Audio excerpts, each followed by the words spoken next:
Okay, hi man, how you doing? I've got your, whoops, sorry. Um, I got your guy queued up right here. You are. Okay, awesome. And just a couple of comments here. And then we'll move forward. But got a couple things going on here. I, I'm just going to be blunt. I don't think you're concentrating on the project specifications. And I'm pretty good about pointing that out to students in a way that kind of gets you to think that, your future as a student, a lot of your instructors might not be to the point where I'm at, where I'm just like, okay, listen, here's what you got to do. You got to do this and this. A lot of other instructors are just going to just straight up clip you for not following instructions. So I just want to make you aware of that because this is a 100 level class, and you've got a lot of a few classes in front of you. So just I want to make you aware of that.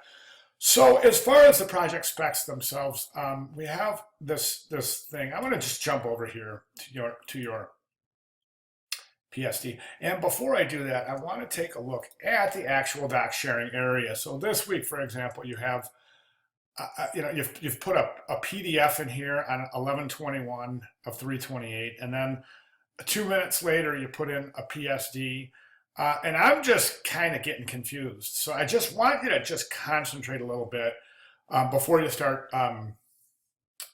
submitting, only because I would rather spend the time talking about your work than trying to figure out what is going on, so to speak. Do you know what I'm saying?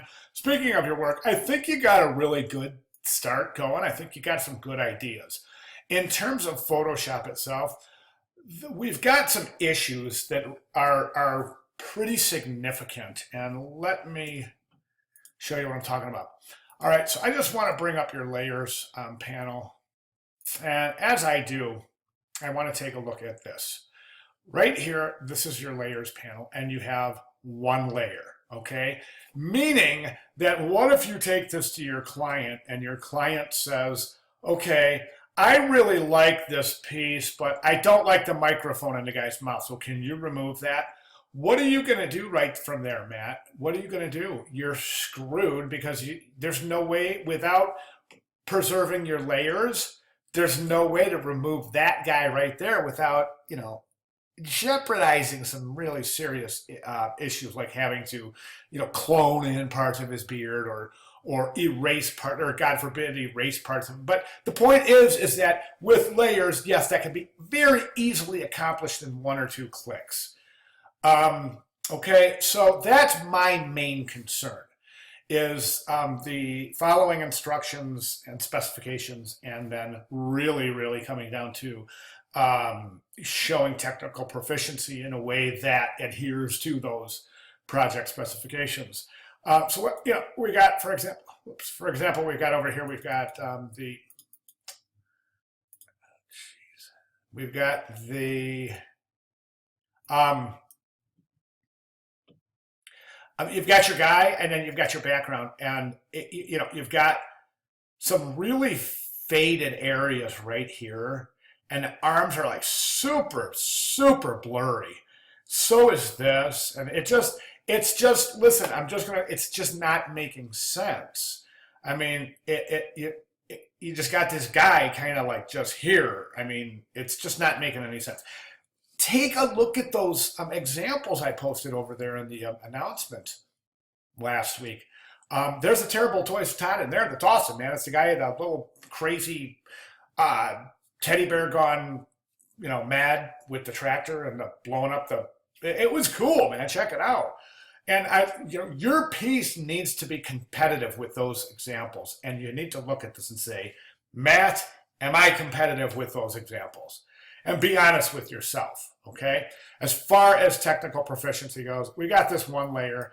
This is not going to score well at all in your, because either you have that or you have that. That's it. Let me show you an example of another student who's using layers correctly. And please keep in mind, I am not commenting on the creativity or presentation. I am merely using this piece just to give you an example of good layer usage. And here's the piece, and here's the layers, okay? And as you can see, each layer has a mask associated with it. So let's say, for instance, you've got this guy right here. See this guy right here?